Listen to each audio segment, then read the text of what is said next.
Hello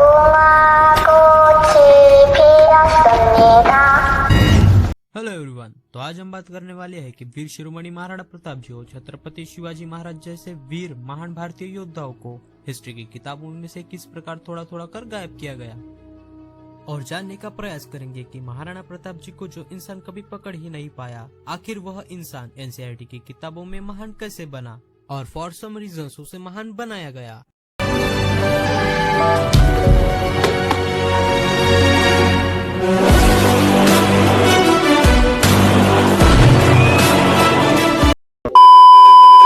प्राचीन भारत का इतिहास यहाँ की गौरवशाली घटनाओं और मानवीय संवेदनाओं की अनूठी विरासत है। यह वंदनीय धरती वेद, पुराण, शास्त्र, गीता, रामायण जैसे कालजयी ग्रंथों के रचनाकारों की ममतामयी आंचल रही। विदुर और चाणक्य जैसे तपी, नीतिज्ञ, त्यागी और कर्तव्यनिष्ठ महामंत्रियों की तपोभूमि रही।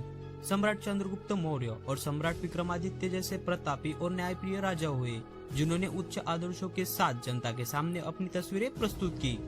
यहाँ महाराणा प्रताप जी और छत्रपति शिवाजी महाराज जी का साहस और शौर्य भी इसी धरती पर पैदा हुआ। लेकिन अफसोस है कि हमारे महान भारत देश में मार्क्सवादी विचारधारा रखने वाले इन इतिहासकारों को इस समृद्ध विरासत में सिर्फ दो ही लोग महान दिखाई दिए, जिनमें से एक थे सम्राट अशोक और दूसरा था अकबर। सम्राट अशोक तो उनके स्तर पर महान थे ही, लेकिन इतने सारे हिंदू सम्राटों में से सिर्फ सम्राट अशोक को ही क्यों महान बतलाया गया, इस पर 1 लाख सब्सक्राइबर होने के बाद चर्चा करेंगे। बहुत तेज हो रहा है, बहुत तेज हो रहा है। आज तो सिर्फ यह समझने का प्रयास करेंगे कि असल में व्यक्ति महान कब कहलाता है। अकबर द ग्रेट, अकबर महान, सेक्युलर अकबर, यह सारे शब्द हिस्ट्री के टीचर के मुंह से सुने और हिस्ट्री की किताबों में आपने पढ़े ही होंगे। व्यक्ति को सामान्य राजा से महान राजा बनाते हैं उसके विचार, उसका चरित्र और प्रजा के प्रति उसकी निष्ठा, जो कि अकबर के पास थी लेकिन ना के बराबर। गजब बेइज्जती है। दुर्भाग्य की बात है कि दुनिया की सबसे पुरानी और सबसे ज्यादा विकसित सभ्यता वाली भूमि रहे हिंदुस्तान के इतिहास में मार्क्सवादी इतिहासकारों द्वारा इतिहास कुछ इस तरह लिखवाया गया कि अकबर से 100 गुना प्रतापी हिंदुस्तानी राजाओं को अकबर से 100 गुना छोटा दिखलाया गया। पर यह झूठा इतिहास किसने लिखा, इसे समझने के लिए आजादी के बाद बनी राजनीतिक और सत्ता समीकरण को समझना होगा। मैं पहले ही बता देना चाहता हूँ कि मेरा किसी राजनीतिक पार्टी से कोई लेना देना नहीं है, परंतु मेरे देश का नुकसान किसी की वजह से हुआ हो तो मैं भी मेरे फ्रीडम ऑफ स्पीच का इस्तेमाल जरूर करूँगा। फिर सामने पीएम नरेंद्र मोदी से ज्यादा पावरफुल इंसान ही क्यों ना आ जाए तो भी मैं झुकेगा नहीं। आजादी के बाद सत्ता की बागडोर पंडित जवाहरलाल नेहरू और कांग्रेस पार्टी के हाथ आई। नेहरू को पता था कि करीब 100 सालों के स्वतंत्रता संग्राम के बलिदानी इतिहास की यादें हिंदुस्तानियों के मन में अगले 4 से 5 दशकों तक बनी रहेगी।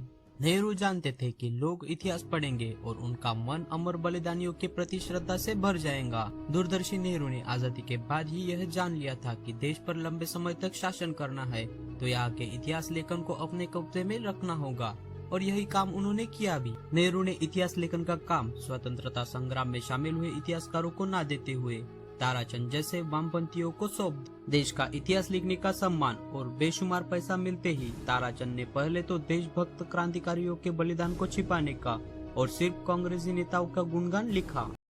यही नहीं, अभी और सुनिए। और दूसरा देश के गौरवशाली अतीत और अनूठी सांस्कृतिक विरासत पर पर्दा डालकर मनगढ़ंत इतिहास की रचना की ताकि देश में राष्ट्रवादी विचारधारा की हत्या हो जाए। इस मुहिम के चलते ताराचंद जैसे इतिहासकारों ने वीर शिरोमणि महाराणा प्रताप जी और छत्रपति शिवाजी महाराज जैसे महाप्रतापी, न्यायप्रिय और सनातन संस्कृति के ध्वजारोहक राजाओं की ऐतिहासिक वीर गाथाओं को कूड़ेदान में डाल दिया और अकबर जैसे मुगल शासकों का जमकर गुणगान किया। ताराचंद ने history of the freedom movement in India नाम की एक किताब लिखी, जिसके वॉल्यूम 1 के पेज नंबर 111 और 112 पर अकबर की किस प्रकार स्तुति की है, ये जरा देखिए। अकबर ने सभी धर्मों को एक ही नजरिए से देखा। प्रजा में धार्मिक आधार पर कोई भेदभाव नहीं करने को उन्होंने अपना बुनियादी कर्तव्य माना। उन्होंने अपने राजकाज के लिए भारी तादाद में गैर मुस्लिमों की भर्ती की। यह एक बात नोटिस करने वाली है कि अकबर के प्रति इतनी श्रद्धा ताराचंद के मन में आई कहां से। दरअसल ताराचंद के सियासी आका पंडित नेहरू भी यही बात उनकी पुस्तिका द डिस्कवरी ऑफ इंडिया में कह चुके थे। अगर आपको झूठ लग रहा है तो आप द डिस्कवरी ऑफ इंडिया का पेज नंबर 270 खोल उसे पढ़ सकते हैं। जब कभी भी अकबर की बात होती है तो उसे सेक्युलर यानी सर्वधर्म समभाव रखने वाला बताया जाता है। अगर आपको भी यह लगता है तो रुको जरा, सबर करो। हिंदुस्तानी वामपंथी इतिहासकारों की माने तो जब हिंदू राजा हेमू को चोटिल अवस्था में अकबर के सामने लाया गया तो अकबर ने उसे मारने से मना किया। बट मुगल कालीन इतिहासकार अहमद यादगार की लिखी किताब का रेफरेंस लेकर बनाई गई किताब the history of India as told by its own historians की माने तो बैरब खान ने नियत थे और पूरी तरह जख्मी हिंदू राजा हेमू के हाथ पैर बांध दिए और उसे नौजवान शहजादे के पास ले गए और बोला, आप अपने पाक हाथों से इस काफिर का कत्ल कर दे और गाजी की उपाधि कबूल करे। और शहजादे ने उसका सिर उसके नापाक धड़ से अलग कर दिया। यही नहीं, अभी और सुनिए। अकबर के नवरत्नों में से सबसे ऊंचा कद रखने वाले अबुल फकर, जिन्होंने अकबरनामा और आईने अकबरी जैसी किताबें लिखी है, और उसी अकबरनामा का रेफरेंस लेकर एलियट और डायसन अपनी किताब में लिखते हैं, हेमू के पिता को जीवित लाया गया और नसीर उल मलिक के सामने पेश किया गया, जिसने उसे इस्लाम कबूल करने का आदेश दिया। किंतु उस वृद्ध व्यक्ति ने उत्तर दिया, मैंने 80 वर्ष तक अपने ईश्वर की पूजा की है, मैं अपने धर्म को कैसे त्याग सकता हूँ। मौलाना परी मोहम्मद ने उसके उत्तर सुनते ही अपनी तलवार से उसका सर काट दिया। इसके विपरीत आजकल के पॉप कल्चर को ध्यान में रखते हुए हमें और आपको यह दिखाया जाता है कि अकबर जैसा सेक्युलर और क्षमावान इस दुनिया में कोई नहीं और बीरबल को दुनिया का सबसे बुद्धिमान। हालांकि अकबर और बीरबल की 80% स्टोरीज तेलानी रामा से इंस्पायर होकर या सीधे कहे तो चोरी कर लिखी और बनाई जाती है। चित्तौड़ विजय का उल्लेख अकबरनामा में कुछ इस प्रकार किया गया है। अकबर के आदेशानुसार प्रथम 8000 राजपूत योद्धाओं को बंदी बना लिया गया और बाद में उनकी हत्या कर दी गई। उनके साथ साथ विजय के बाद अगले सुबह से दोपहर तक अन्य 30,000 बेगुनाह हिंदुओं का कत्ल कर दिया गया। तो ऐसा था तुम्हें पढ़ाया गया अकबर द ग्रेट।